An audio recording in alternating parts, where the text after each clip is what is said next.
Как отличить кожную эффективность, достижение цели с наименьшими затратами от поиска простых путей? Например, кого-то послушать в интернете, чтобы все стало окей. Хороший вопрос, кстати, Адель. Хороший вопрос. Как отличить, где ты, ну, по сути дела, где ты ищешь халяву от реальной эффективной проработки, да? Хороший вопрос, но непростой, Адель. Я думаю, что здесь как минимум два фактора работают. Первый вопрос – это цена. В этой жизни абсолютно все имеет цену. Абсолютно все в этой жизни имеет цену. Поэтому вы не можете заплатить за свой успех ни меньше, ни больше. Вы должны заплатить цену. И по-другому никак. Вот, например, ну, человек хочет заработать денег, да? Я помню, я учился в Финеке, у нас был такой одногруппник, я никогда не мог его понять. Мы учимся в самом крутом вузе страны по финансам, ну там, наравне с МГУ. В Питере в самом крутом. И при этом он мечтает стать охранником. Вот реально, у меня был такой одногруппник. Мы с ним говорили об этом много часов. И я все равно никак не мог понять, зачем идти в такой вуз. Ну, он понятно, что он пришел не сам, да, с таким мышлением. Но тем не менее. Зачем ходить, там, я не знаю, зачем сдавать экзамены, зачем... А там учить же, как бы, ну, это, конечно, не медицинский вуз, да, но все-таки это общие науки, это там та же психология, это философия, это экономика, это история экономики. Это куча всего и куча специфических в зависимости от твоего факультета. Это пятилетний труд, это экзамены, а он как бы... Ну, а человек мечтал реально стать охранником. Почему? Потому что он хотел ничего не делать. Так вот, он искал себе женщину уже тогда, когда мы учились в универе, чтобы жениться на ней, и чтобы у нее уже все было. И чтобы он мог работать охранником, да, вот у него такая мечта, высшее образование экономическое, богатая супруга, чтобы с квартирой, там, ну, у него, кстати, в плане целеполагания все было четко, там, он знал, какая ему нужна квартира, сколько минимум комнат, сколько денег ему надо, и чтобы сам работал охранник. Вот я возьму его в качестве примера, да. Вот ты мечтаешь, например, человек стать мужем женщины, которая тебе даст деньги. Это твой способ стать богатым, допустим, да, теоретически. Многие будут что-то там строить бизнес, кто-то на заводе работать, кто-то там, не знаю, что-то делать. Многие пойдут делать это своим трудом. Ну а ты решил вот так. С его точки зрения это звучит следующим образом. А зачем мне напрягаться, как бы, когда я могу вот понапрягаться с ней в кровати, как бы, она будет кричать от восторга, ну и все, у меня все будет. И мне будет приятно, то есть, ну, никакого напряжения. Но если вы смотрите объективно, да, то есть, что если ты сделал вот так? Какова цена? Тут вся проблема в том, что человек не видит цену. Цена в том, что ты ну, как бы, ты никогда не проживешь кайф, что ты состоялся как мужчина по отношению к женщине, да? Потому что если женщина делает это, да, ну то есть она как бы является источником дохода, то непонятно, зачем ты ей вообще. Ну, понятно, что ей нужен мужчина, как бы, да, но это важная часть мужчины, чтобы он давал женщине это ощущение, что он является ее инструментом в том, как он воюет с внешним миром. Но если ты не готов это делать, ты же никогда не проживешь этот кайф. То есть кайфа мужчины по отношению к женщине полноценного ты себя лишил. Правильно, правильно. Нормальной семьи, где бы ты мог пережить со своей женщиной не просто там мы друг другу нравимся, мы вместе хорошо выглядим. Да. Ну, более-менее мой вариант. Не вот это, а реально как бы, ну, глубокую внутреннюю страсть, да, ты себя лишил. Ну, то есть, ну, ты же за квартиру, по сути дела, пошел, да? Ну, то есть ты женился на квартире же, не на девушке. Девушка вообще вторичная. Ну, там у него были критерии по возрасту. Но в этом смысле он был гибкий. Вот. Ну, то есть это ты себя лишил мужской реализации. ты себя лишил нормальной семьи. Ты автоматом сразу же себя лишил нормальных детей. Ну, это же будут как бы не те, кого ты ждешь там, но и все такое. Правильно? Правильно. Ну, ты себя лишил собственных денег. Ты попал в зависимость к другому человеку, кстати, еще. Лишил этого себя. Ты лишил себя самого главного. Возможности сделать себя самому. Ну, уже в более широком смысле. То есть человек, который собрал свою, как бы, свою судьбу сам. Ну, он тоже собрал в каком-то смысле, но это не то, что он мог бы прожить, да? Ты лишил себя удовольствия почувствовать вкус своего образования, как бы, ну и... По сути, вот он смотрит на меня, как на идиота, да? Это у нас, так как мы долгое время учились вместе, мы оба это прожили, да? Он смотрит на меня, как на идиота, я смотрю на него, как на идиота. Потому что он не понимает, ну зачем все это надо, когда можно вообще не напрягаться. Я не понимаю, зачем вот это, зачем вообще так жить? То есть, ну зачем такая жизнь? Мне просто вот дай все, что он просит, дай мне вот это, я даже не возьму, потому что ну, для меня в этом нет вкуса, в этом нет кайфа. Вопрос цены. Понимаешь, Адель? Вопрос цены. Видишь ли ты цену? Вот это как раз, да. Ты пишешь с наименьшими затратами и простых путей. Если тебя цена устраивает, то есть если ты осознаешь все, что я перечислил, и цена тебя устраивает, ну ради бога, тогда это твой путь. Тогда это твой путь. Вот люди ищут, например, там, пишут вопрос, например, человек там, как вернуть свою силу, например, да? И ждет, что я раскрою это там за 15 минут. Но я могу дать направление, да? И когда человек ждет именно направления, мне понятно это. Ну, то есть, а как еще узнать? Надо спросить, какие направления с точки зрения там, того, кто этим занимается. Но иногда люди ждут реальное решение. То есть им кажется, что можно вернуть такую вещь, как свою силу в этой жизни, на котором вообще все построено, за какой-нибудь ответ за 15 минут. Или за коротенький тренинг, где им обещают по 30 минут в день, там 5 занятий по 30 минут в день, 2,5 часа и по одному домашнему заданию, на которое вы не будете тратить больше, чем 15 минут. После этого вы обретете там силу, свободу, нереальный успех будет с вами до конца жизни, на вас прольется золотой дождь, а вокруг вас будут танцевать обнаженные женщины сразу, как только будут вас видеть, а если вы женщина, то мужчины, ну и так далее. Ну то есть надо понимать еще цену вашего запроса, да, то есть человек говорит, я хочу энергию. Я хочу энергию.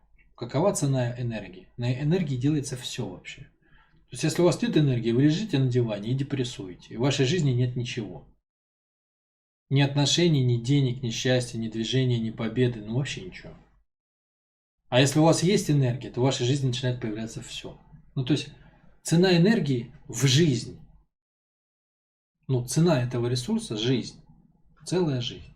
Но разве можно предлагать заплатить за это 2,5 часа времени и домашние задания по 15 минут?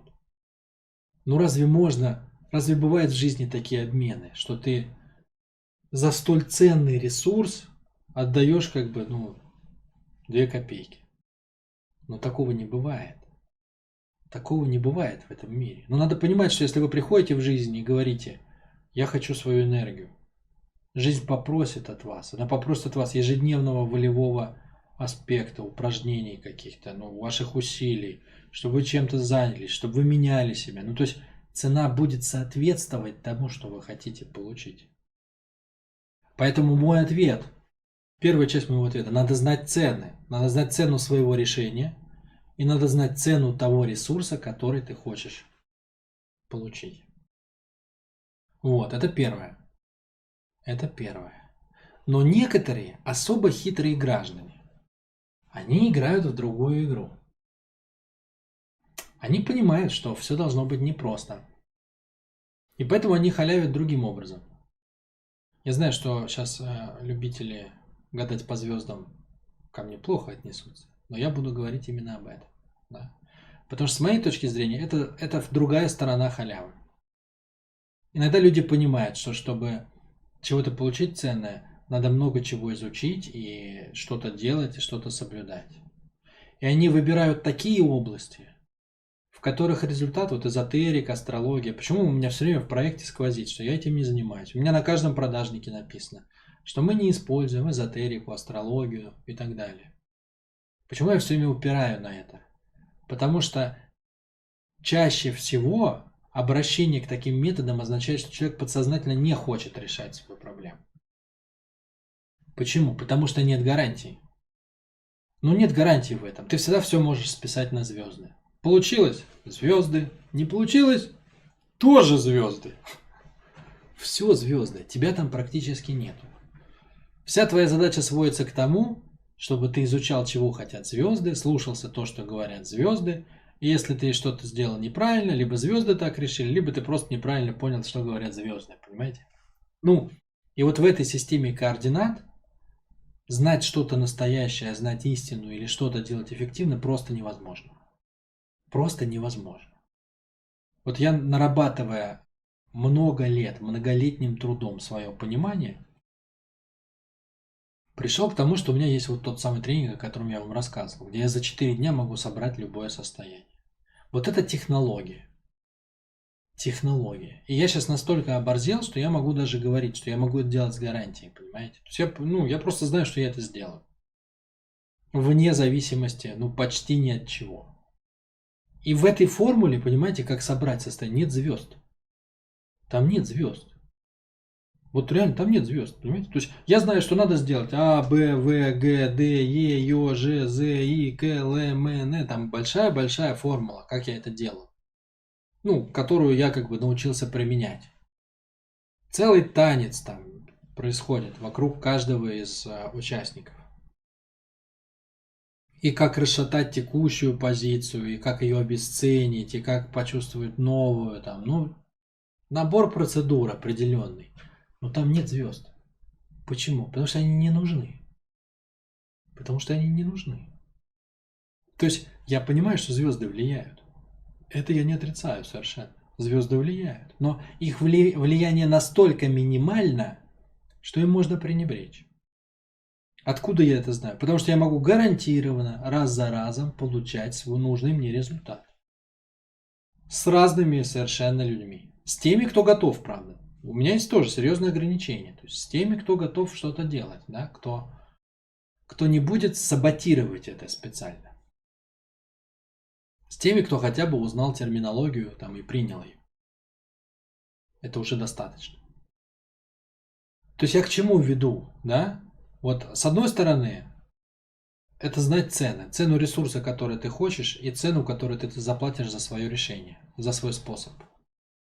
А с другой стороны, в том решении, которое ты выбрал, в нем не должно быть лишних элементов. То есть, если кто-то может это делать в 10 раз быстрее, чем ты, и не пользоваться тем, чем пользуешься ты, значит, до свидания.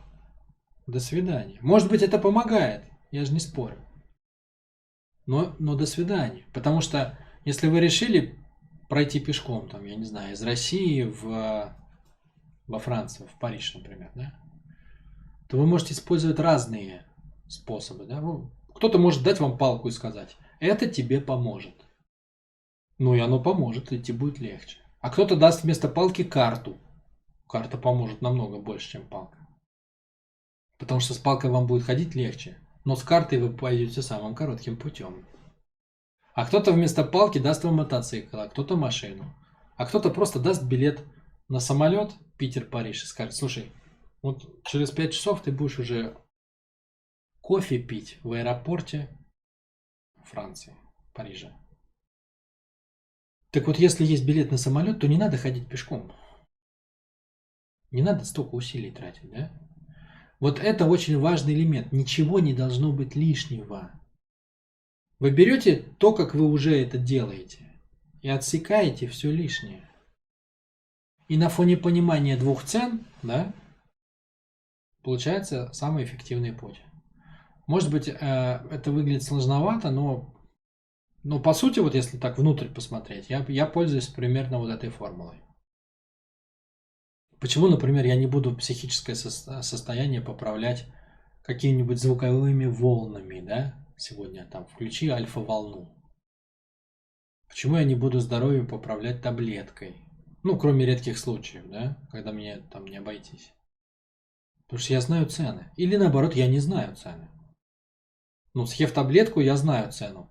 В следующий раз, когда у меня заболит голова там, ну, чисто гипотетически, мой организм попросит таблетку. Я не хочу такую цену. То есть я не хочу делать себя производным от таблетки. Таблетка решает, да, я хорошо себя чувствую или нет. Если у меня нет таблетки, все, мне плохо. Почему я не буду слушать звуковую волну и настраивать свой мозг? Потому что мое состояние должно быть производным от того, что я делаю, а не от того, что со мной делают волны. Что я буду делать, если волн вдруг не окажется? А какой побочный эффект этих волн? Я же не знаю этого ничего. Да? Вот когда я сам добиваюсь регулярными упражнениями каких-то изменений своих, я знаю. Ну, то есть я знаю, что я сделаю это больше или меньше, что будет. И это дает власть над своей судьбой, над своей жизнью. И все вокруг, кто на таблетках и на волнах, отключи у них таблетки и волны, они сойдут с ума. А с тобой ничего не произойдет вообще. Потому что ты независим от этого. Поэтому, естественно, каждый метод, это третья вещь, да, к которой постепенно я пришел. Естественно, каждый метод должен происходить у вас, ну, должен основываться на вашей внутренней силе, не на внешней. Вот, например, в доме не было лифта, да, и ставят лифт. До этого все поднимались на 5-й этаж пешком, а тут поставили лифт. В каком случае лифт будет просто эффективен, а в каком случае лифт будет халява? Очень легко определить. Очень легко. Потому что если вы сохраняете свою способность подниматься на 5-й этаж, но пользуетесь лифтом, то лифт это просто средство быстро доехать на 5-й этаж. То есть вы ходите в спортзал, вы себя держите в тонусе, если лифт сломается, вам все равно. Вы взяли и поднялись на 5-й этаж. Без проблем. Вы независимы от лифта. Поэтому вы можете совершенно свободно пользоваться лифтом. Но если вы молились на этот лифт, его поставили, с тех пор вы больше никогда не поднимались на 5-й этаж, лифт сломался и вам просто не подняться, потому что вы не следите за своим телом. Вы там к определенному возрасту, например, одряхлели, не дай бог, да, и уже не можете себе это позволить. Тогда лифт главнее вас, понимаете? То есть он управляет вашей жизнью. Если он решил не ехать, ну, значит, вы стоите, ждете. Вот разница. Надеюсь, поймалась она.